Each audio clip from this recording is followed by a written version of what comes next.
meus queridos alunos de todo o Brasil e queridos telespectadores da TV Justiça. Começa agora mais um programa Prova Final. Um programa feito em parceria entre a Rede de Ensino LFG e a TV Justiça. Meu nome é Natália Masson, eu sou professora de Direito Constitucional da Rede de Ensino LFG e hoje tratarei dos direitos de nacionalidade, um tema repleto de aspectos constitucionais e legais interessantes e, por isso, tão recorrente nas provas do exame de ordem e nos diversos concursos públicos. Para quem ainda não conhece o nosso programa, vale uma breve apresentação. Primeiramente, o Prova Final é um programa destinado a atender não só os alunos que irão prestar o exame de ordem, como também aqueles alunos que estão focados, concentrados no estudo para os mais diversos concursos públicos. E se você não é jurista, não é estudante de direito e não tem a pretensão de prestar nenhum concurso público, permaneça conosco do mesmo modo. O programa também é feito para você, para que você possa conhecer melhor a estrutura dos direitos fundamentais na nossa Constituição. Seguindo com a apresentação, do ponto de vista estrutural, esse programa é fracionado, dividido em 3 blocos. O primeiro bloco, intitulado O Tema do Dia, é aquele no qual o professor apresenta os aspectos constitucionais e legais sobre o assunto. Faz então uma introdução sobre o tema que irá ser trabalhado no programa do dia. O segundo bloco, intitulado Pergunte ao Professor, é aquele no qual o professor resolve os questionamentos, as dúvidas enviadas pelos alunos e telespectadores de todo o Brasil.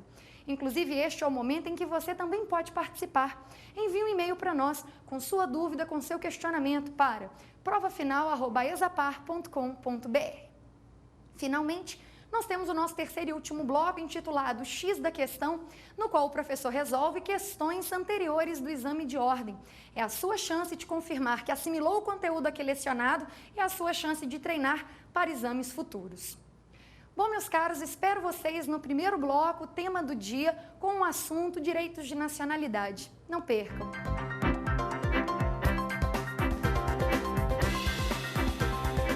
Nacionalidade é o vínculo jurídico-político que liga determinados indivíduos a um determinado Estado.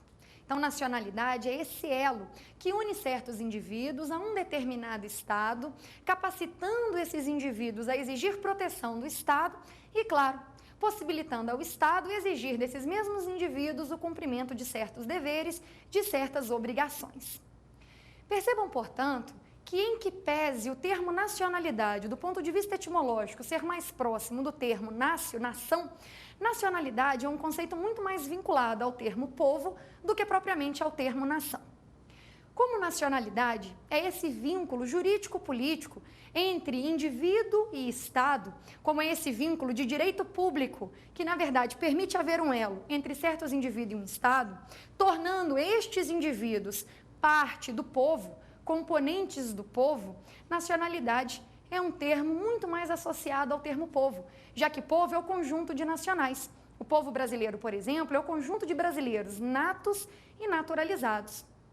Por outro lado, nação é um termo que pretende designar aqueles indivíduos que estão fixados no mesmo território e que partilham entre si laços que são invisíveis, laços culturais, laços econômicos, os mesmos costumes e as mesmas tradições.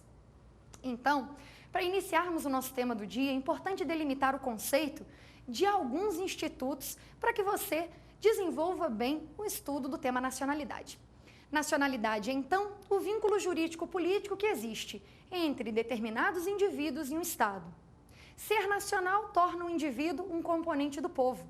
E não se esqueçam que o termo nação é um termo sutilmente distinto porque é baseado nesses vínculos subjetivos e objetivos que ligam determinadas pessoas ao mesmo território. Vínculos que se baseiam em costumes, tradições, a língua que é falada e, claro, os aspectos econômicos e culturais daquele agrupamento humano. Também seria interessante de início destacarmos que o termo população é distinto do termo povo. População, do ponto de vista demográfico, é um conceito mais abrangente, porque envolve todas as pessoas que estão naquele território. Não só os nacionais como povo, mas também os estrangeiros, que são aqueles que possuem vínculo jurídico-político com outro Estado, e os apátridas, aqueles que não possuem nacionalidade, que não possuem esse vínculo jurídico-político com Estado algum. Meus caros, definidos os conceitos de nacionalidade, povo, população e nação, a gente passa a verificar juntos quais são as espécies de nacionalidade. São duas as espécies de nacionalidade. Nós temos tanto a nacionalidade primária, também conhecida como nacionalidade originária, quanto a nacionalidade secundária, também conhecida como adquirida. Nacionalidade primária, também conhecida como nacionalidade originária, é aquela que deriva de um fato natural, como o nascimento. E aí, meus caros, cada país é soberano para estipular qual será o critério de nacionalidade que ele adotará. Existem critérios que são mistos, existem critérios territoriais e existem, claro, os critérios sanguíneos. O critério sanguíneo é baseado na nacionalidade dos pais, nacionalidade dos ascendentes. Por outro lado, o critério territorial é baseado no local de nascimento. E adota-se um critério misto quando o país tanto leva em consideração para a atribuição da nacionalidade critérios territoriais quanto critérios sanguíneos. A doutrina noticia que países que são países de imigração costumam trabalhar com critério territorial para poderem fixar algum laço entre o imigrante e o solo, para fixar o imigrante no solo nacional. Por outro lado, países que claramente são países de emigração querem ter algum vínculo com os descendentes de seus nacionais. Por essa razão, costumam adotar critério sanguíneo. Por fim, legislações contemporâneas, como é o caso da brasileira, costumam adotar critérios mistos, critérios que tanto levam em consideração aspectos territoriais quanto aspectos sanguíneos. Já foi dito aqui que cada país é soberano para adotar o critério que desejar em termos de nacionalidade primária, que é a nacionalidade originária. Daqui a pouco veremos como foi que o Brasil se comportou no que tange à estipulação no texto constitucional dos critérios para aquisição da nossa nacionalidade originária primária. Antes, no entanto, é importante lembrar que temos também a nacionalidade secundária, adquirida como segunda espécie de nacionalidade, que é uma nacionalidade que deriva de um ato de vontade e, claro, se traduz pelo Instituto da Naturalização.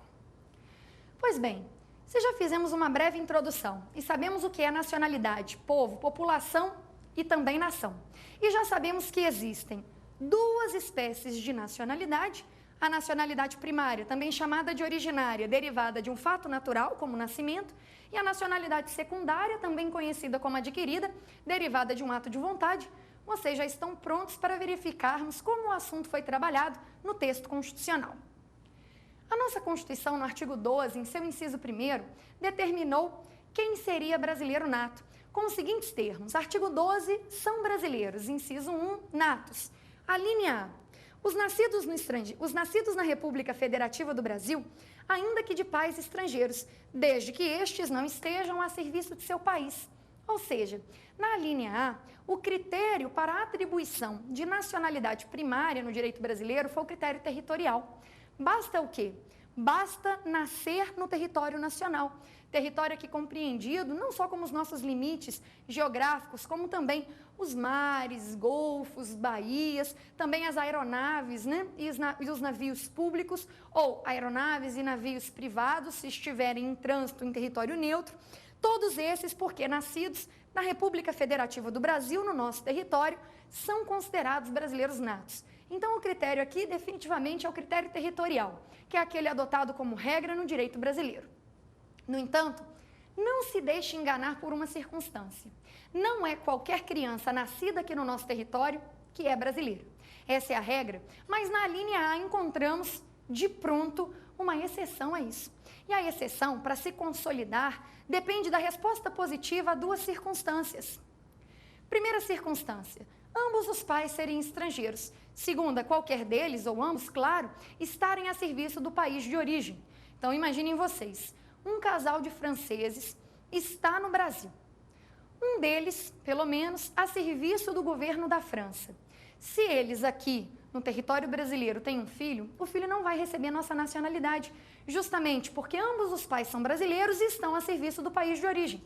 Imaginemos, por outro lado, um casal de bolivianos aqui no Brasil.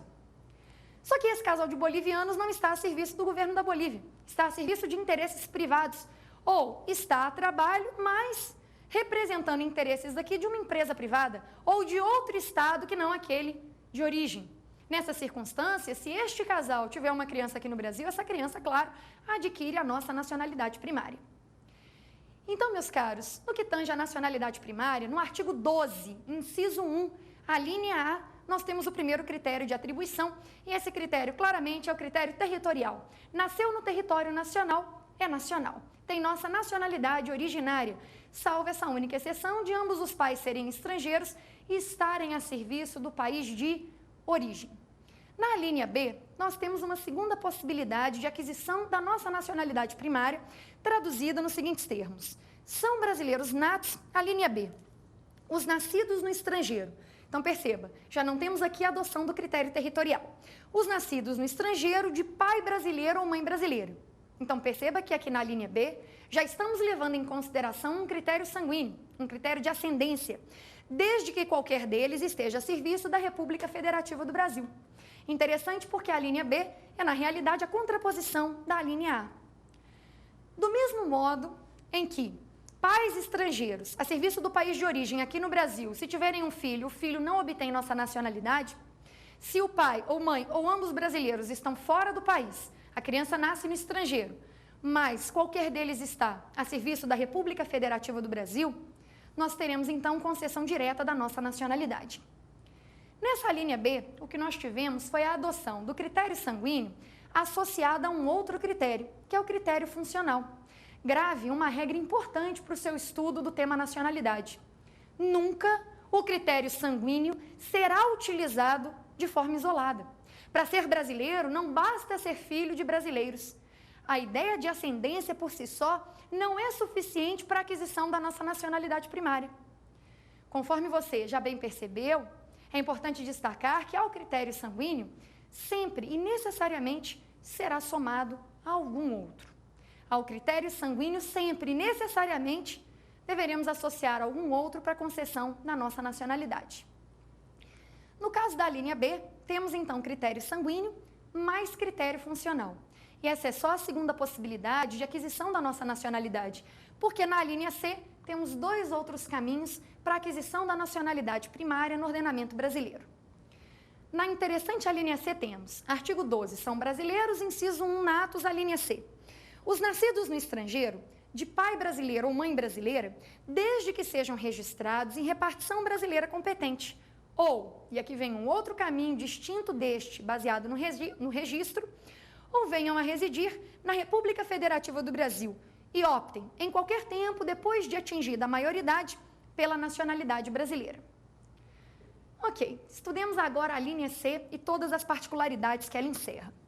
Para começar, para que alguém possa obter a nacionalidade por esse caminho engendrado pela terceira linha, mister ter nascido no estrangeiro, ou seja, não há aqui adoção do critério territorial, já que a criança nasceu no estrangeiro e não na República Federativa do Brasil. Os pais são brasileiros, ou o pai, ou a mãe, ou ambos são brasileiros. Então veja que haverá a adoção de um critério sanguíneo, mas você acaba de aprender que o critério sanguíneo sempre será somado a algum outro.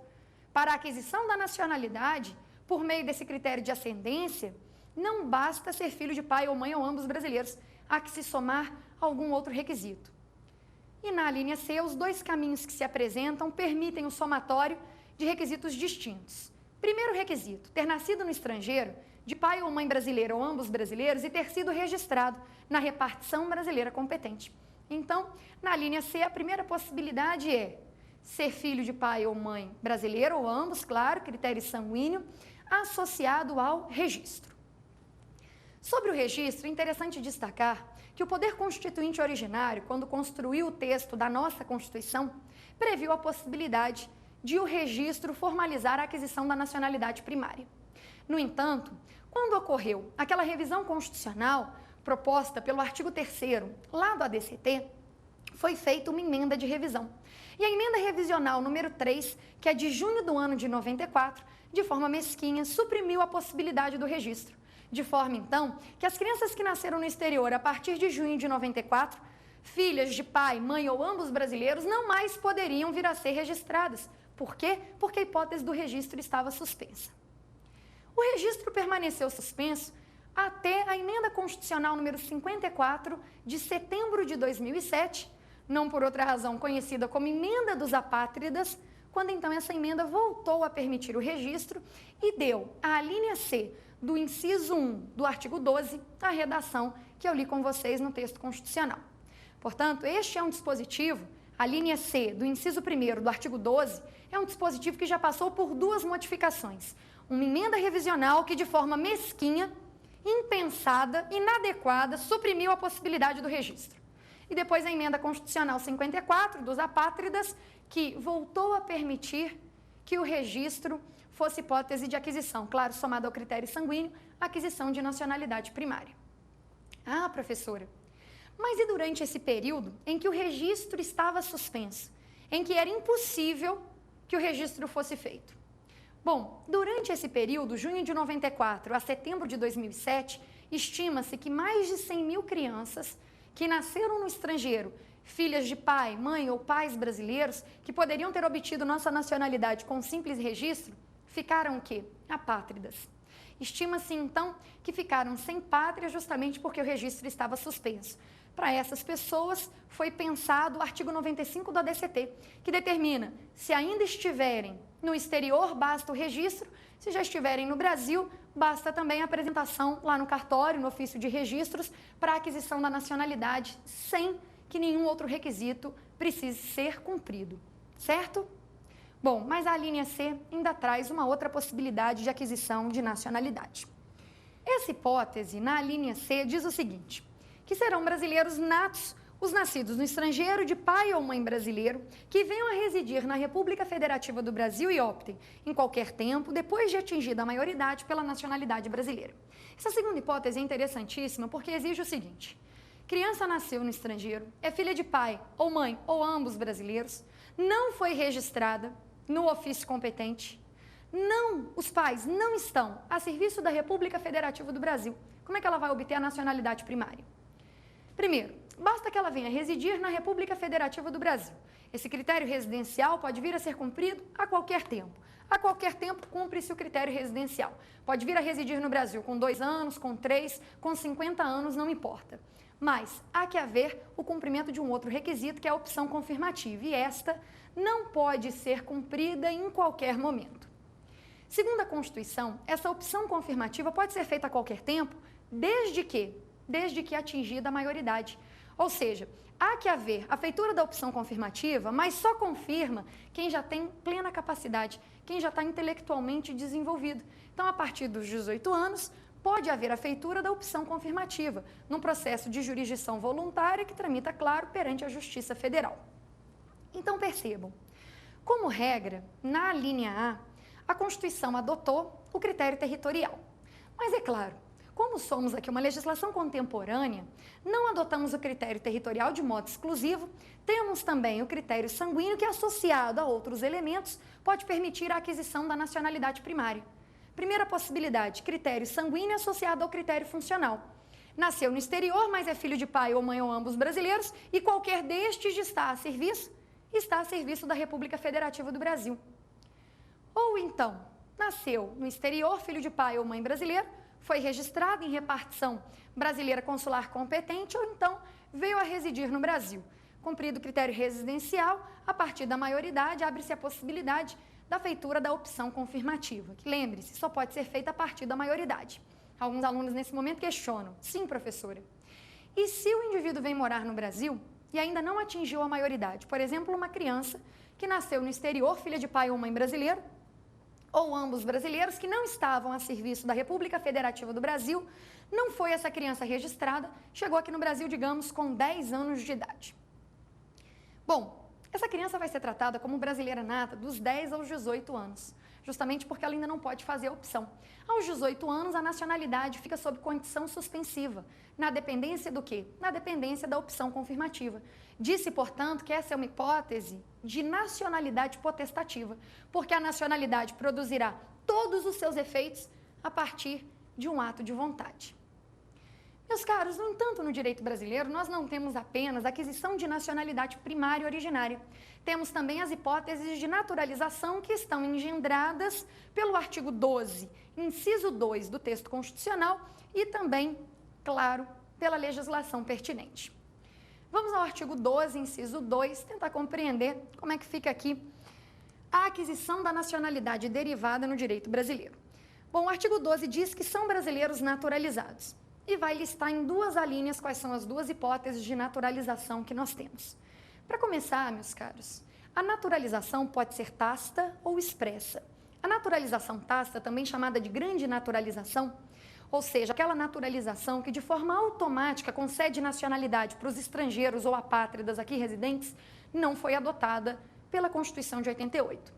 Essa grande naturalização, que ocorre quando o número de nacionais é menor do que o desejado, já foi adotada por outras 2 constituições no direito brasileiro, a de 1824 e a de 1891, não por esta atual vigente, que é a de 88. Repare, portanto, que nós só temos naturalização expressa. Nós não trabalhamos na Constituição de 88 com o fenômeno da grande naturalização, com a naturalização tácita. Nós só temos naturalização expressa e essa pode ser de 2 tipos, ordinária e extraordinária. Vejamos em que termos a naturalização ordinária foi pensada no direito brasileiro a partir da leitura do artigo 12, inciso 1, a linha A.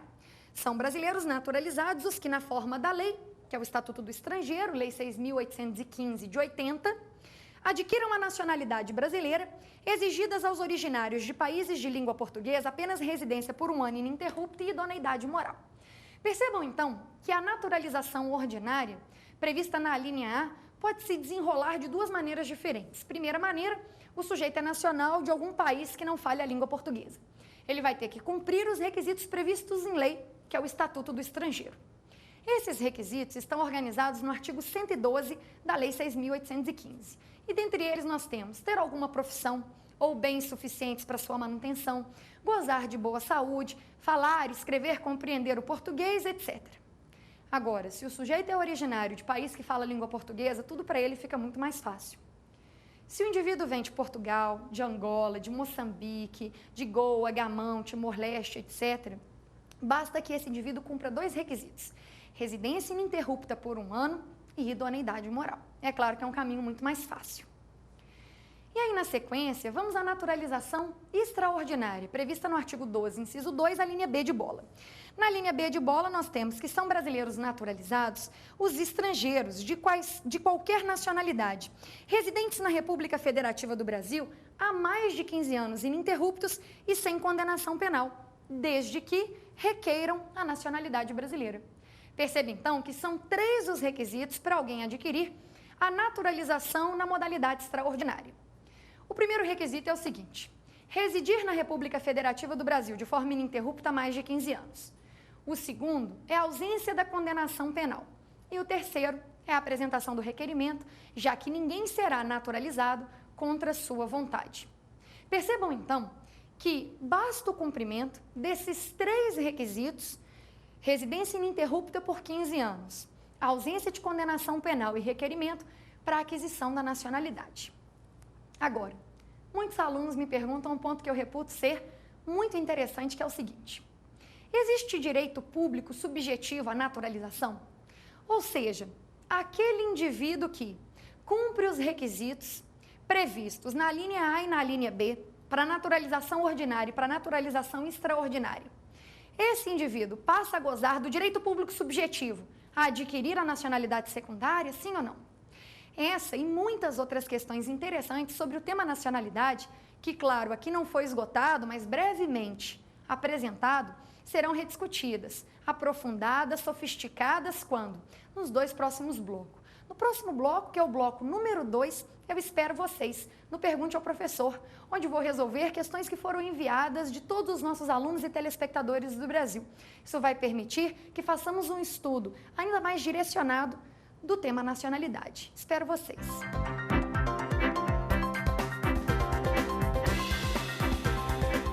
Bem-vindos ao nosso segundo bloco, o Pergunte ao Professor.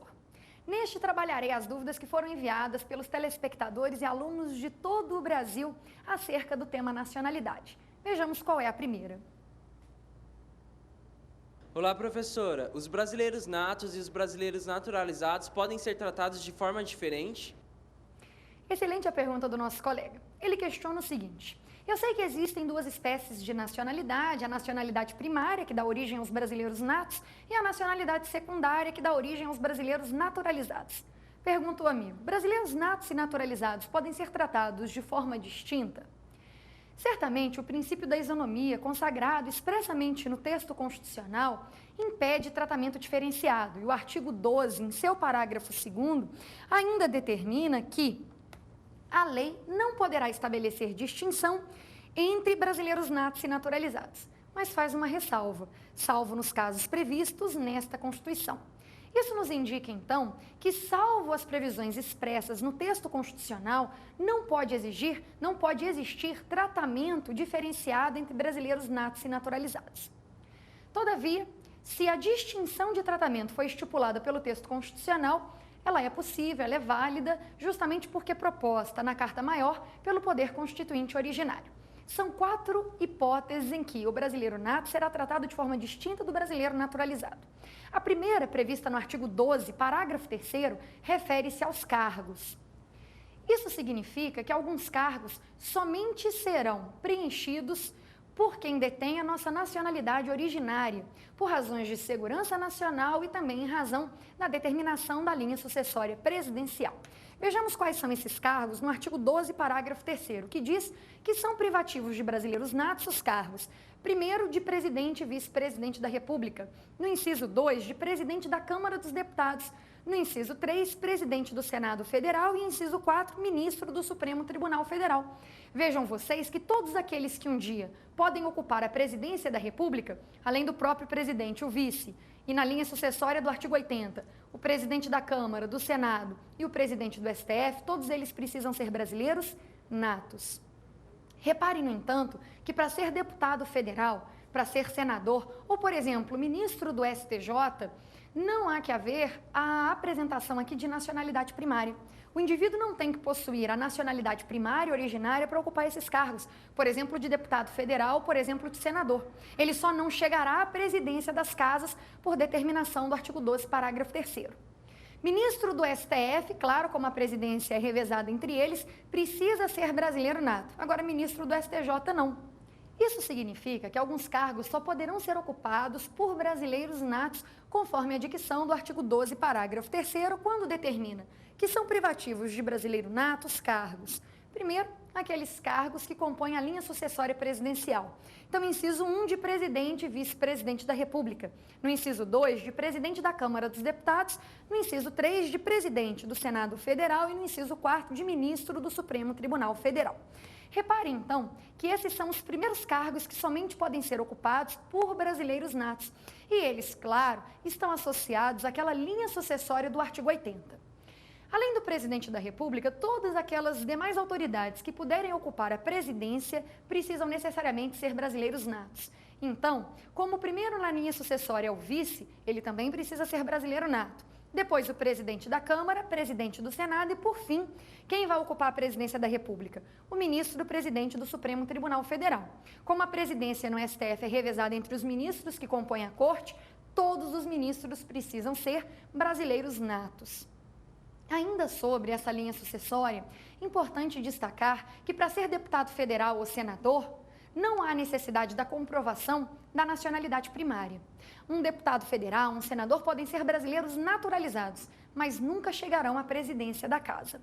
Mesma coisa acontece com o STJ, o Superior Tribunal de Justiça, que também pode ser composto por brasileiros naturalizados. Vide, por exemplo, o caso do ministro do STJ, Félix Fischer, que nasceu na Alemanha. Bom, depois, a partir do inciso 5º, nós temos aqui razões de segurança nacional que obrigam que alguns indivíduos sejam brasileiros natos. Então, no inciso 5º, os membros da carreira diplomática. No inciso 6º, o cargo de oficial das Forças Armadas também só pode ser preenchido por brasileiro nato. E, por fim, no inciso 7º, o cargo de ministro de Estado da Defesa. Percebam vocês que, conforme o artigo 87, os ministros de Estado precisam ser brasileiros, não necessariamente brasileiros natos, salvo, claro, o Ministério de Estado da Defesa, porque o ministro de Estado da Defesa, por dicção constitucional, deve necessariamente ser brasileiro nato. Mas essa distinção referente aos cargos foi só a primeira. Outras 3 existem. Segunda distinção é aquela que vai referir-se à possibilidade de extradição. Está prevista aqui no nosso artigo 5º, inciso 51 do texto constitucional, quando este determina que nenhum brasileiro será extraditado, salvo o naturalizado em caso de crime comum, praticado antes da naturalização, ou de comprovado envolvimento em tráfico ilícito de entorpecentes e drogas afins na forma da lei. Percebam, então, que no que tange à extradição, a regra é: brasileiro nato não será extraditado. Brasileiro nato não pode ser extraditado e o brasileiro naturalizado somente poderá ser extraditado em duas situações. Primeira, praticou crime comum antes da naturalização. Então, para evitar que a naturalização seja um meio de burlar a responsabilidade penal perante um outro Estado, é possível a extradição nessa hipótese. E segunda possibilidade, o brasileiro nato poderia vir a ser extraditado quando comprovado o seu envolvimento com o tráfico ilícito de entorpecentes e drogas afins na forma da lei.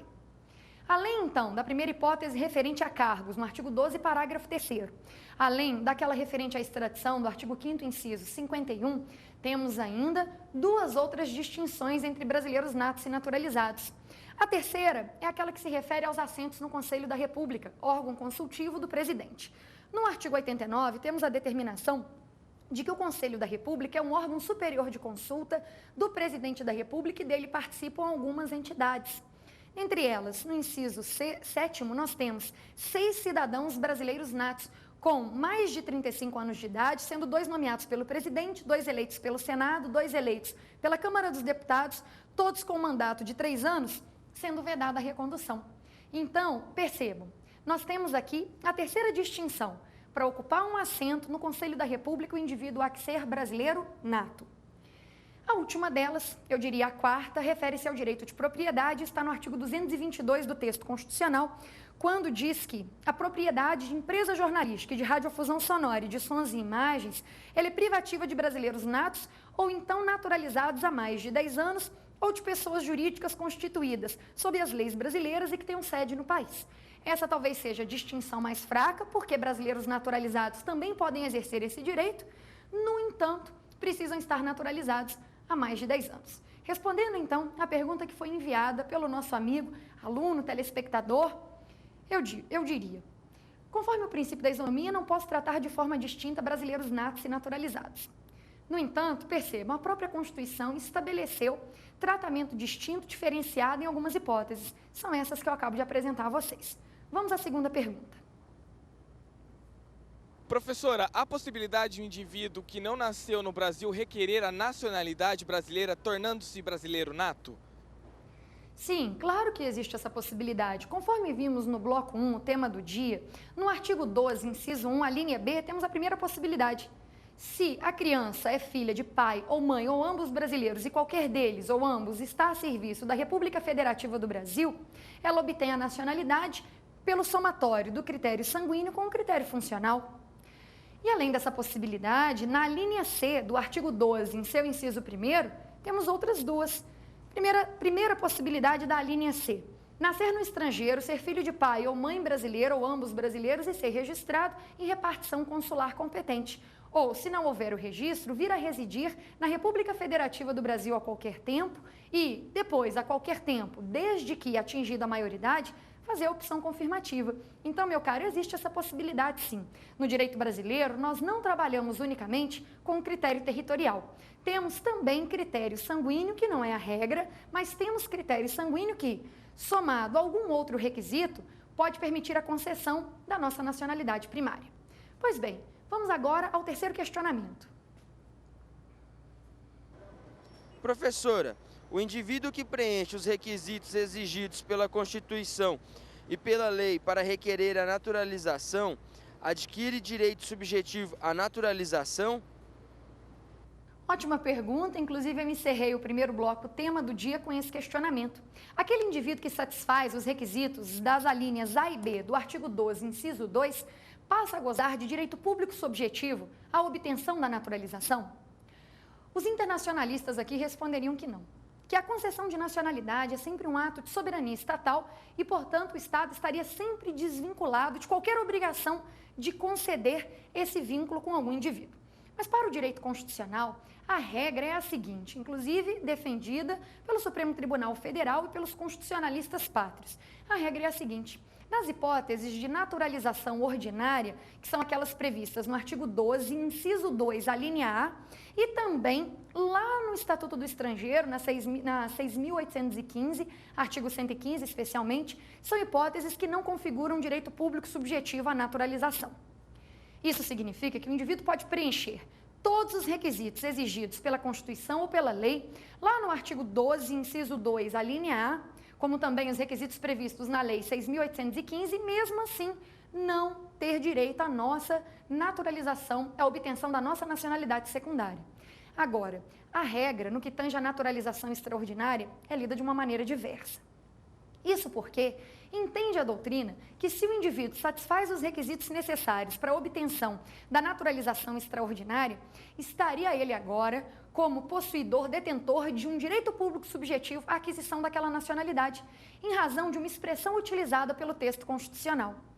Você que assistiu o primeiro bloco sabe que no artigo 12, inciso 2, a linha B, a Constituição se valeu de um termo que nos permite concluir dessa forma, justamente porque a Constituição determinou que são brasileiros naturalizados, a linha B, os estrangeiros de qualquer nacionalidade, residentes na República Federativa do Brasil há mais de 15 anos ininterruptos e sem condenação penal, desde que requeiram a nacionalidade brasileira.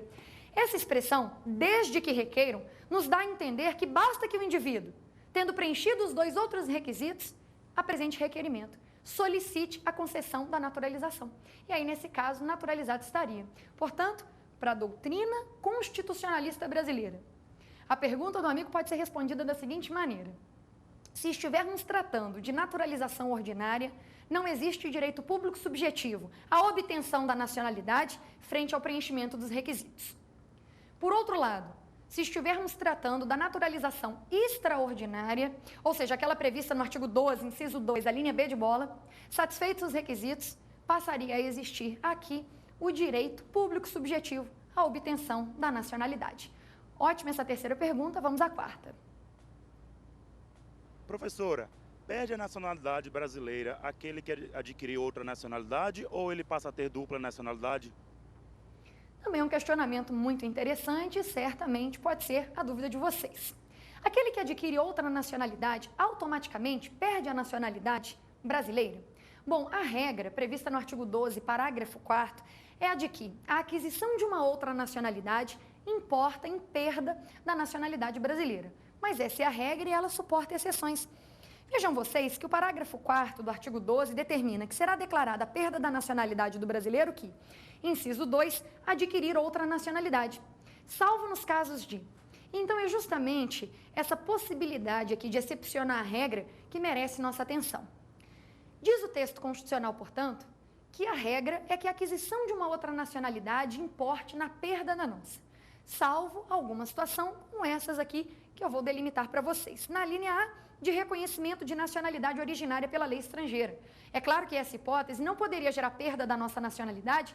Por quê? Porque a nacionalidade originária que foi entregue ao indivíduo pela lei estrangeira não foi entregue por um ato de vontade dele. Se a nacionalidade originária decorreu de um ato natural, ou seja, não foi aqui o indivíduo que, mediante sua vontade, buscou a aquisição de outra nacionalidade. Foi a legislação estrangeira que, em razão do modo como estabeleceu no seu texto constitucional ou na sua legislação, que entregou a ele essa nacionalidade originária. Então, é claro que essa aqui seria uma hipótese de dupla nacionalidade. Imagine, por exemplo, um casal em que o pai é italiano, a mãe brasileira e a criança nasce em território nacional. A criança adquire nossa nacionalidade pela linha A. Mas como na Itália adota-se o critério sanguíneo de ascendência, né, o critério aqui da nacionalidade dos pais, veja você que como o pai é italiano, italiana será também essa criança. Terá então a dupla nacionalidade. Por quê? Porque a lei italiana entregou aqui uma nacionalidade originária para esse indivíduo. Então não há problema nenhum em ele aqui reunir essas duas nacionalidades, ter dupla nacionalidade. E ainda na letra B nós temos artigo 12, parágrafo 4º, inciso 2, a linha B de bola, de imposição de naturalização pela norma estrangeira ao brasileiro residente em estado estrangeiro como condição de permanência em seu território ou para o exercício de direitos civis. Aqui, do mesmo modo, o indivíduo vai se naturalizar, mas não por um ato de vontade, não de forma livre. O que há aqui é a imposição da naturalização pela legislação estrangeira. Com que intuito? Bom, com o intuito de obrigar o indivíduo a se ligar àquele Estado para poder permanecer no território ou então exercer algum direito civil. Perceba então que a regra é: adquiriu outra nacionalidade, perde a nossa. Salvo se a aquisição dessa outra nacionalidade não derivar de um ato de vontade, for consequência de uma previsão do ordenamento estrangeiro, né, que concedeu nacionalidade originária ao sujeito, ou então imposição da legislação estrangeira para que o indivíduo possa permanecer no território ou, naquele território, exercer determinado direito civil. Pois bem, quinta e última pergunta, vejamos. Professora, eu conheço um sujeito de nacionalidade portuguesa, um português, e ele diz que recebe aqui no Brasil o tratamento como se ele fosse brasileiro, só que ele nunca fez nada para se naturalizar. Ele é estrangeiro? Isso é mesmo possível? Excelente esse questionamento. Pergunta aqui o nosso colega, aluno telespectador, sobre a situação do português equiparado. Daquele que é português, detém a nacionalidade portuguesa, é estrangeiro, mas pode exercer direitos aqui no Brasil como se fosse brasileiro naturalizado.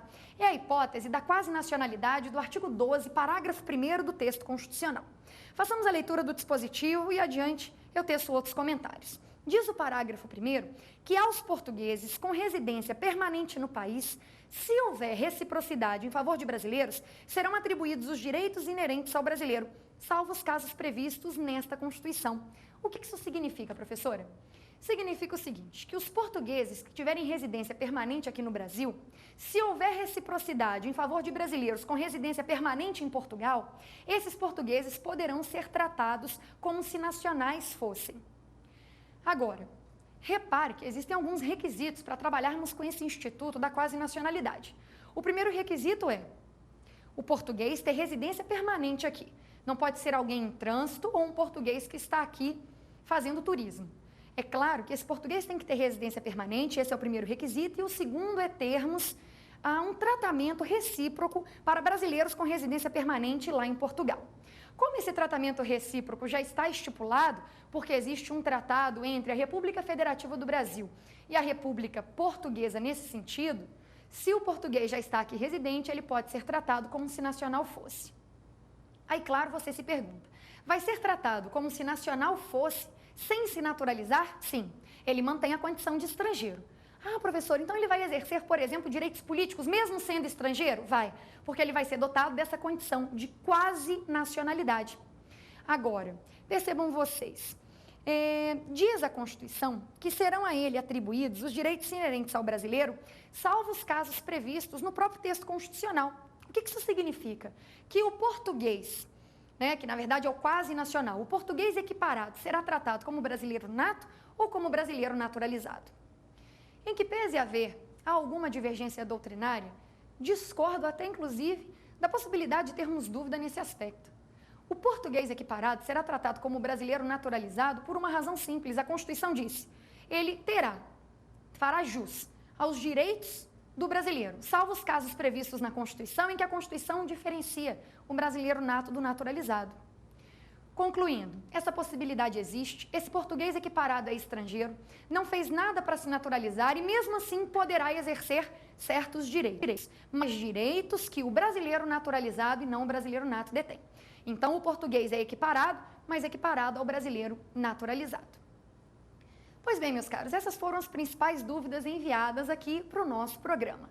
Todas respondidas, eu espero vocês no bloco número 3, o X da questão.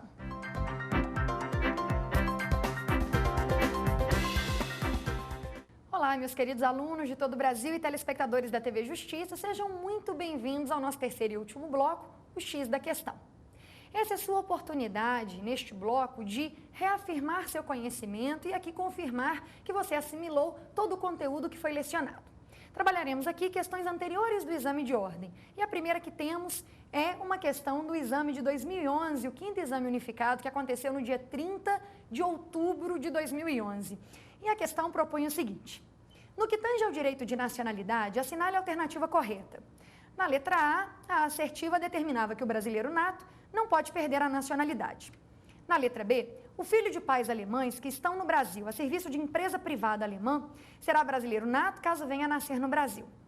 Na letra C, A alternativa dizia que o brasileiro naturalizado pode ser extraditado pela prática de crime comum após a naturalização. E na letra D, o brasileiro nato somente poderá ser extraditado no caso de envolvimento com tráfico de entorpecentes. Pois bem, meus caros, esta é uma questão muito interessante e é uma questão típica dos concursos públicos em geral e do exame de ordem. A banca, no caso a FGV, exigiu aqui conhecimento sobre vários dos tópicos que foram trabalhados no bloco 1, o tema do dia. A alternativa da letra A vai nos dizer o seguinte: brasileiro nato não pode perder a nacionalidade. Existem alguns alunos que reputam essa alternativa como correta, imaginando então que brasileiro nato jamais poderia perder a nacionalidade. Olha, é uma falsa impressão que alguns possuem sobre a matéria. Brasileiro nato também pode perder a nossa nacionalidade se adquirir outra nacionalidade, salvo as exceções previstas na Constituição. Essas exceções existem e estão consagradas nas alíneas A e B do inciso 2 do parágrafo 4º do artigo 12. Por quê? Porque o parágrafo 4º determina que será declarada a perda da nacionalidade do brasileiro que, inciso 2, adquirir outra nacionalidade, salvo em alguns casos. E aí, nas alíneas A e B, lista quais são os casos em que o indivíduo detentor da nossa nacionalidade poderia adquirir outra sem ser privado da nossa nacionalidade. Agora, se o brasileiro nato adquirir outra nacionalidade e não se enquadrar nas exceções das alíneas A e B, ele perderia a nossa nacionalidade. Então, existe a possibilidade, sim, de o brasileiro nato perder a nacionalidade, por isso a letra A não podia ser a sua resposta. Na linha B, vejamos. Temos a assertiva dizendo que o filho de pais alemães que estão no Brasil a serviço de empresa privada alemã, ele será brasileiro nato caso venha residir, caso venha melhor nascer, no Brasil. Pois bem, essa é a típica hipótese do artigo 12, inciso 1, a linha A, na exceção. Por quê? Porque na linha A estamos a adotar o critério territorial. Mas esse critério territorial que determina será brasileiro nato aquele que nascer no nosso território, trabalha com algumas exceções. Ou melhor, com uma exceção construída a partir de algumas premissas. Quais seriam? Primeiro, não será brasileiro nato a criança aqui nascida se ambos os pais forem estrangeiros e qualquer deles, ou ambos, claro, estiver a serviço do país de origem. O que nós temos na letra B? Na letra B temos o seguinte: o filho é filho de pais alemães, ou seja, ambos os pais são estrangeiros. Mas eles estão no Brasil a serviço de uma empresa privada alemã.